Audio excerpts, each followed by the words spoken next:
2 SMA Negeri 1 Simpang Rimba. Saya di sini akan membuat video ujian praktikum biologi yang berjudul Gangguan Sistem pada Reproduksi Manusia. Bombastic side-eye, criminal offensive side-eye.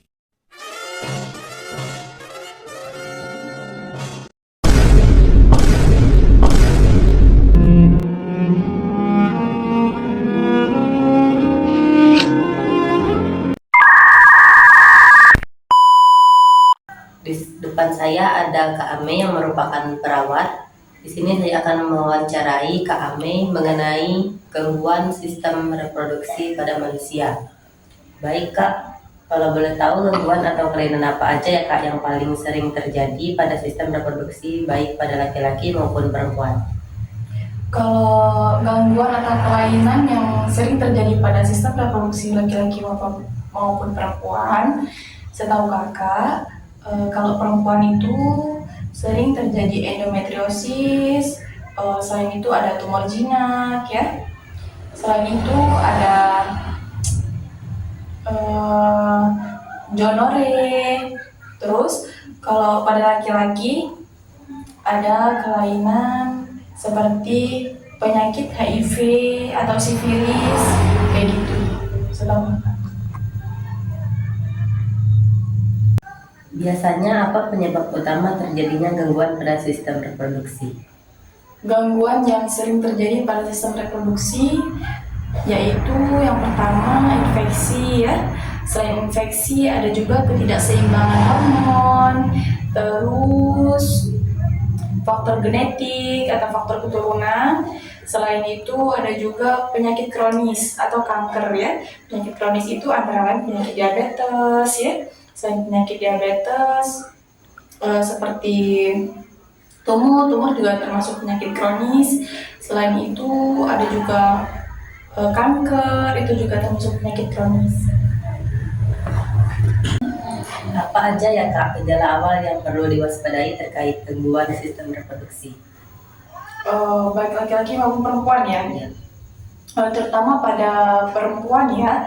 Kalau kepada perempuan itu lebih ke waspada kalau kita sudah mengalami keputihan yang sudah tidak normal ya. Keputihan seperti berwarna, berbau, atau haid yang tidak teratur, itu juga harus kita waspadai deh. Selain itu ada juga pada laki-laki, kalau pada laki-laki yaitu cairan yang tidak normal ya. Cairan yang tidak normal itu keluar dari penis ya. Selain itu ada juga nyeri di penis atau kesulitan buang air kecil ya. Selain itu secara umumnya gejala atau yang harus kita waspadai seperti nyeri panggul baik laki-laki maupun pada perempuan, itu juga harus kita waspadai ya. Untuk cara mendiagnosis gangguan atau kelainannya gimana ya? Untuk kita mengetahui bahwa kita mengalami gangguan pada sistem reproduksi itu, baik untuk kita mengetahui bahwa kita mengalami gangguan reproduksi itu dengan cara pemeriksaan fisik ya. Yang pertama, pemeriksaan fisik oleh dokter spesialis, yaitu dokter spesialis reproduksi ya, atau biasa disebut dengan ginekologi atau urologi. Selain itu ada juga dengan cara tes darah. Tes darah itu meliputi cek darah, hormon ya atau IMS ya. Selain itu ada juga dengan pencitraan. Pencitraan ini termasuk USG perut ya, USG perut, dan juga transvaginal atau MRI. Terus dengan cara kita biopsi ya. Yang terakhir dengan cara di USG tadi. Kalau boleh tahu, faktor gaya hidup apa aja yang dapat mempengaruhi kesehatan sistem reproduksi? Kalau faktor gaya hidup yang dapat mempengaruhi sistem reproduksi itu banyak ya deh ya. Terutama merokok. Selain merokok itu juga ada mengkonsumsi alkohol berlebihan, terus obesitas ya, atau pola makan yang buruk. Selain itu ada juga stres ya. Kalau stres yang kronis atau stres berlebihan itu juga mempengaruhi ya. Selain itu ada juga paparan zat kimia atau beracun ya. Itu aja sih. Apakah bisa gangguan pada sistem reproduksi dapat dicegah? Kalau bisa, gimana ya Kak cara mencegahnya?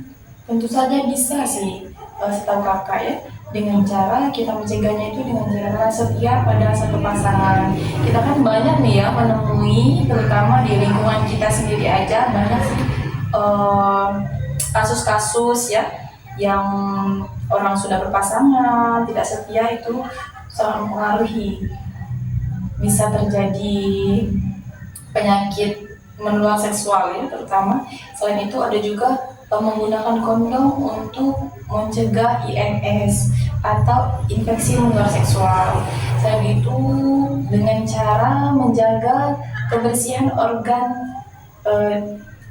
intim kita ya. Selain itu dengan cara melakukan vaksinasi HPV, terus dengan menerapkan gaya hidup yang sehat seperti diet, olahraga, dan stop merokok. Apa yang dampaknya dalam jangka panjang jika sistem reproduksi tidak ditangani dengan baik? Jadi efek jangka panjang jika kita sudah mengalami gangguan pada sistem reproduksi terus tidak kita tangani. Yang pertama bisa terjadi interviritas atau kemandulan.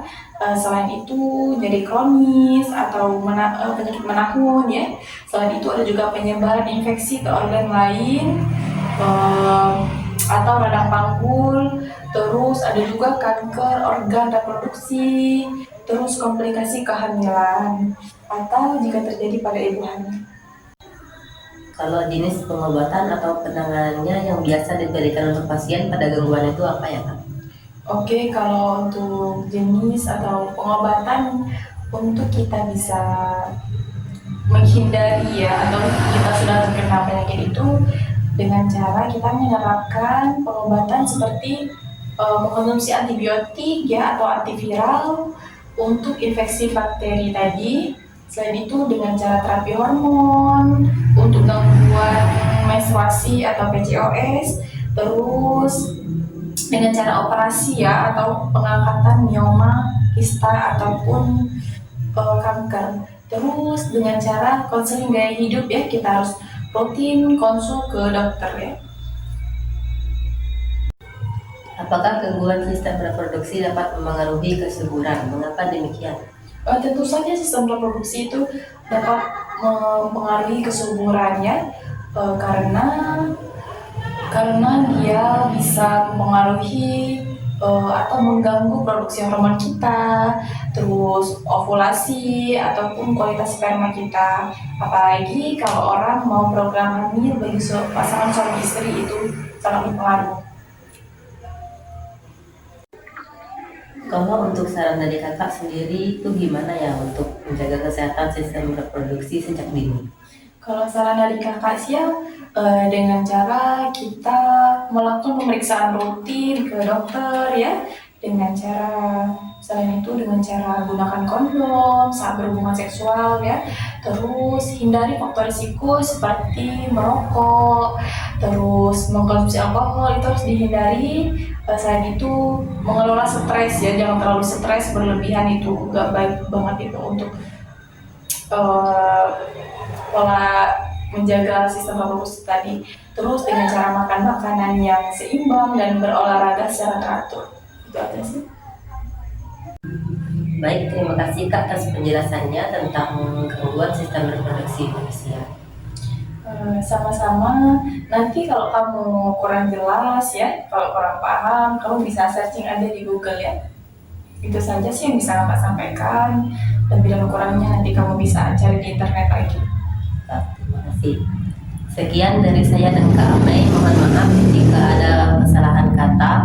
Saya akhiri. Wassalamualaikum warahmatullahi wabarakatuh.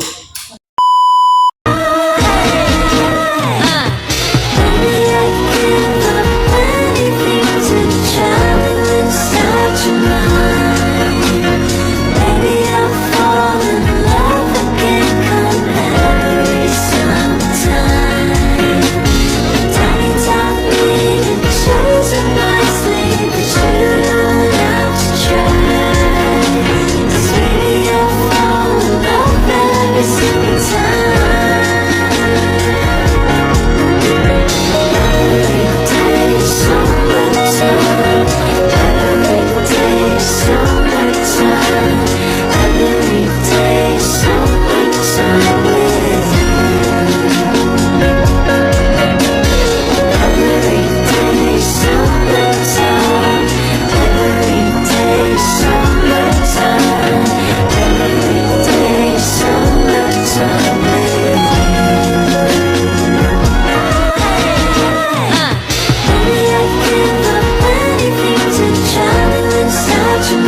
batas waktu sampai jam 12 malam.